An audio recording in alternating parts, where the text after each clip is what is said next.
What's going on, everyone? Let's start this off by preheating our oven to 180 degrees Celsius or 350 degrees Fahrenheit. To make a delicious marinara sauce, get yourself 7 cloves of garlic. Using the side of your knife and the palm of your hand, push down on the garlic to crush it. This will release the sulfur in garlic, which makes it taste stronger. When that's done, chop the garlic until it's nice and fine. And a lot of you have asked me what's the difference in between crushed and sliced garlic. Well, crushed, as I explained before, releases the sulfur compounds which give garlic its strong flavour, and slicing garlic releases a milder flavour, which is great if you don't want to overpower a dish, giving it a more subtle flavour. Anyway, once that's chopped, just pop it aside. In a large mixing bowl, pour in 800 grams or 28 ounces of whole tomatoes in their juices, and pour in half a cup or 125 milliliters of water into your cans or jug to release the stuck tomato juice. Then using your hands or a masher, break up all the tomatoes until they're pretty smashed up, and it doesn't matter too much how fine it is. Whack a pan onto your stovetop over a high heat and add in 3 tablespoons or 45 milliliters of olive oil. Tip in your garlic and fry this off for 45 seconds, stirring it constantly, making sure that it doesn't brown. Pour in the crushed tomatoes and their juices. Give it a good mix, making sure the garlic is evenly distributed into the tomatoes, and bring this to a simmer. Once simmering, add in 2 teaspoons of sea salt flakes. And don't worry if you think that's too much, tomatoes are very acidic and need the salt to neutralize the flavors. And we also want to add in 1.5 teaspoons of cracked black pepper. Like all of my recipes, the seasoning is always a guideline, so always season to your taste.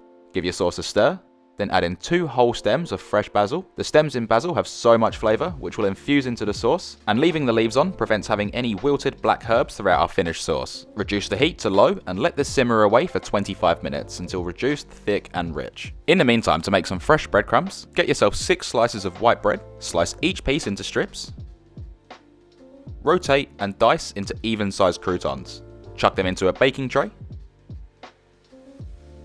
Season them with 1 teaspoon of sea salt flakes, mix them around, spread them out for even baking, and pop them in your oven for 12 to 14 minutes, or until they're golden and crunchy, mixing them around halfway through. After 14 minutes, you have yourself some golden and crunchy croutons that easily crumble in your hands. Toss them into a blender, a mortar or pestle, or just use your hands, and crush them into fine breadcrumbs, until you have something that looks like this.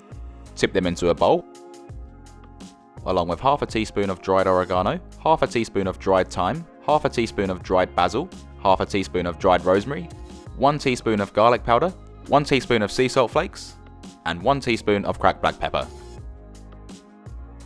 Give it a good mix around and pop it aside. So back to the stove. This has been simmering away for 25 minutes now. You can see that it's slightly reduced and really thickened up. And by the way, this sauce is absolutely amazing. Remove it from the heat and set it aside. Next, get yourself 3 small or 2 large chicken breasts. Carefully run your knife through the center of the breast, and this right here is called butterflying. Slightly open up the breast and follow your original cut to make it nice and flat. And then slice all the way through the center, giving yourself 2 fillets per breast. Cover your fillet with some cling wrap, and preferably with the smooth side of the meat mallet, or whatever you have that has a heavy flat surface. Wham bam and smack a lamb, the thickest part of the fillet, to level it out, and this will help with even cooking. Once done, reuse the same piece of cling wrap and continue with the rest. Crack-a-lack yourself 3 free-range eggs into a bowl and whisk them until they're nice and smooth. Pour in 1/4 cup or 60 milliliters of full-fat milk and continue whisking until it's nice and smooth. Lay your chicken fillets in a bowl filled with 2 cups or 240 grams of plain flour and lightly dust, completely coating the chicken. Plop the chicken into the egg wash and give it a good soaking. And then smother it in the delicious seasoned breadcrumbs until it's well coated. Lay it onto a plate and continue with the rest until you end up with all of your pieces well coated. Place a heavy base skillet onto your stovetop over a high heat, pour in 3 tablespoons or 45 milliliters of olive oil and allow it to get hot. Once hot, lay in your crumb chicken pieces and cook them for 2 minutes on each side. And you'll more than likely need to do this in 2 batches.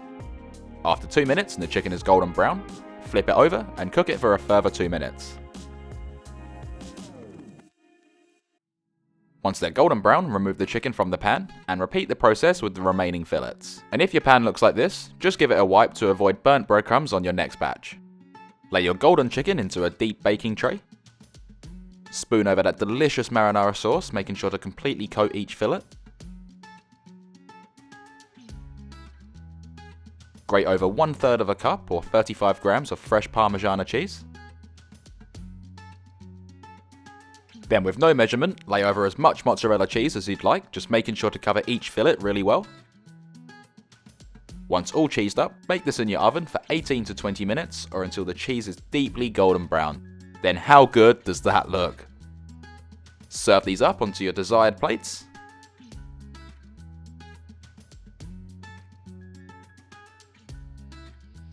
And we can then dig in.